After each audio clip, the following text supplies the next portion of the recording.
welcome back to Single Mom on a Farm. Today we are going to show you how to dehydrate some herbs and fruit. I've got Tilly here. She's going to help me go pick some out of our garden.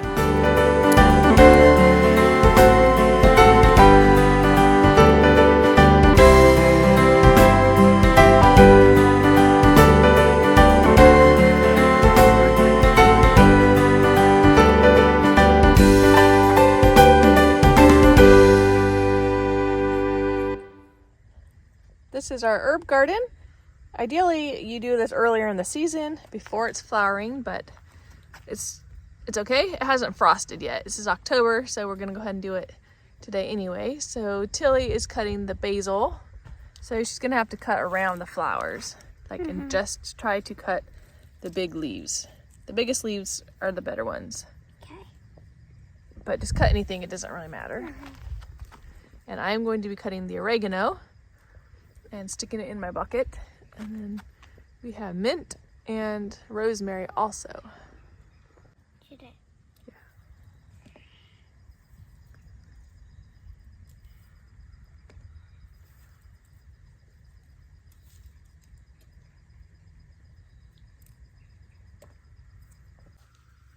For basil, you just cut the leaves, but oregano, I cut the whole stems, and then I'll dry it and just pull off the leaves like that.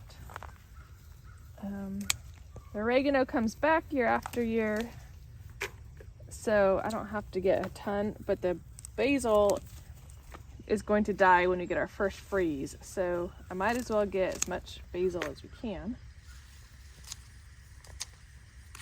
And you can dehydrate in the summer, but I just cut them and use them fresh all summer long. All these basil, we make pesto and pizza sauce, lasagna, different soups. So I use it fresh all summer. And in the fall is when I dehydrate it to use all winter because it's just going to die anyway. This poor little plant will be dead in a few weeks.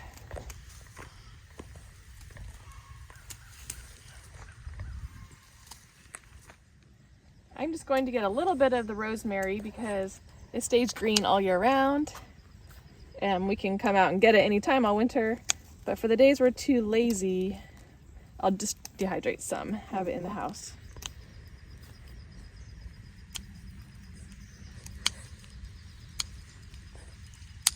And I'm just cutting off pieces like this, just like giving it a haircut, and then I'll dehydrate the whole stick, and then I'll just pull off the leaves when they're all dry and crunchy. I love tomatoes. You do, and you're a great tomato gardener. Yes. Let me see your hair. Caitlin did her hair into a candy corn hairdo. Yay. Okay, you got your bucket? Yep. Bucket of basil. And I have my bucket of oregano and rosemary. And it's a beautiful fall day. If you're new to my channel, subscribe and follow us on our adventures on our little farm. All right, let's go inside and dehydrate these. Alrighty, we have these trays. So we're just gonna start putting the herbs on the trays. And I'll stick it in the dehydrator. Okay, you dump yours out. I'll dump mine out. I'll put the rosemary on this one.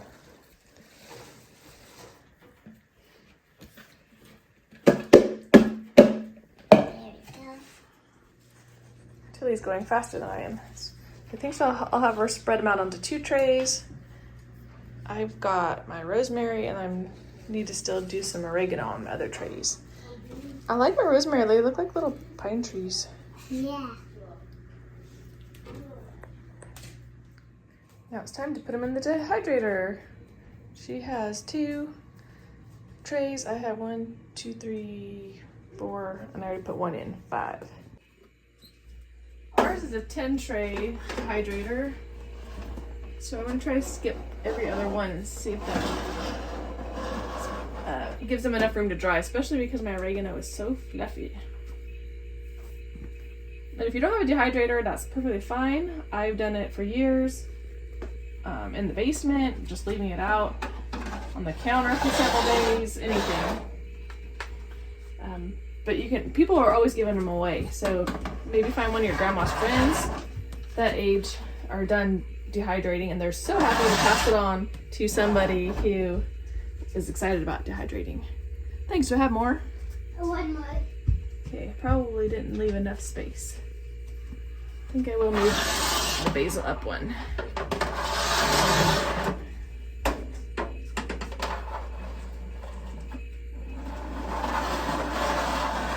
Squish them in. Thank you, sweetie. Okay.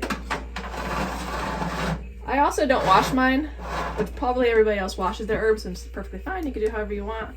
I figure we eat off of our garden all the time, like blueberries and grapes and kiwi and everything. We're just eating out of our garden and without washing it. So I figure I looked it over. It looks good.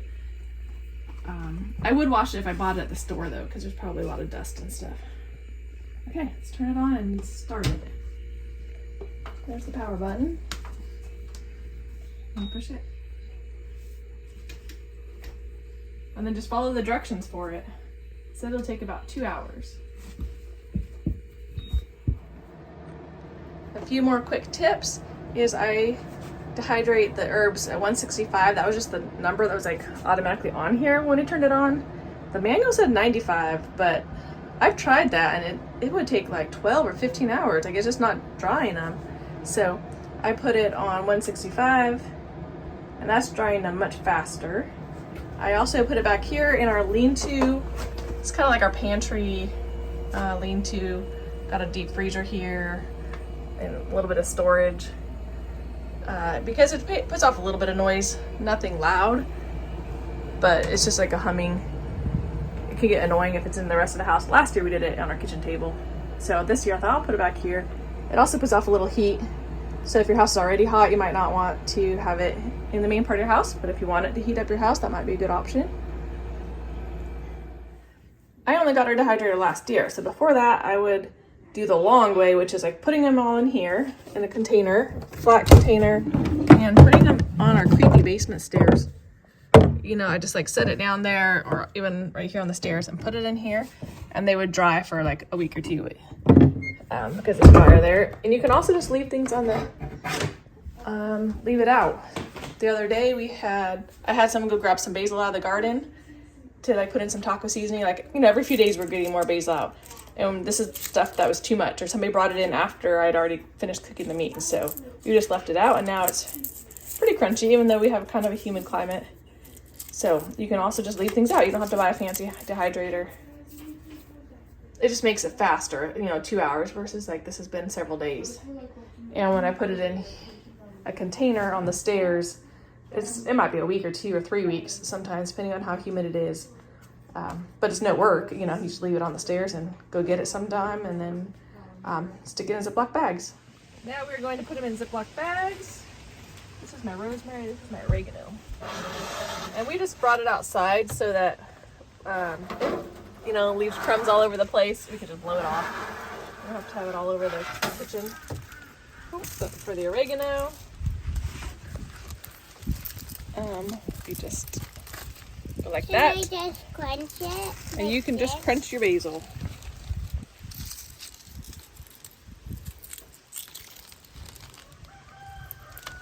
I like the oregano. I think it's fun. Stick it in here. Maybe I'm not very dexterous. And then you go like that. And it all comes off.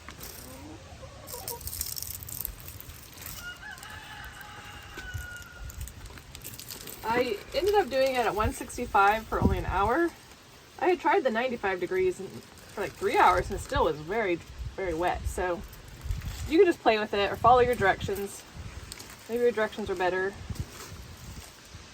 Or whatever you have time for. If you need 12 hours, then you can put it really low.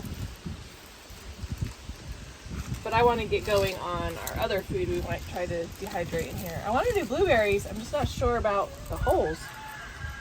I've never tried blueberries before, but don't you think McKenna is just going to like drip? So maybe I'm supposed to get some different sheets for it. Yeah. But maybe I won't show you fruit. We've done apples. Yeah, apples were really fun. They were really good. Okay. I just want to try blueberries because we grow our own blueberries and we have bags and bags and bags.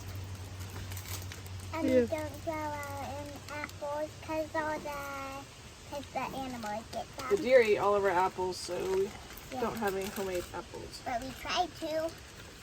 We tried. We can still dehydrate the store-bought apples and have our own dried apples. Well, anyway, you get the idea. I'm just putting them in bags, and I just put it in my spice cupboard, but you can also just put it in a spice container. I don't know why I've never done that. And it'll get enough so it lasts you all winter.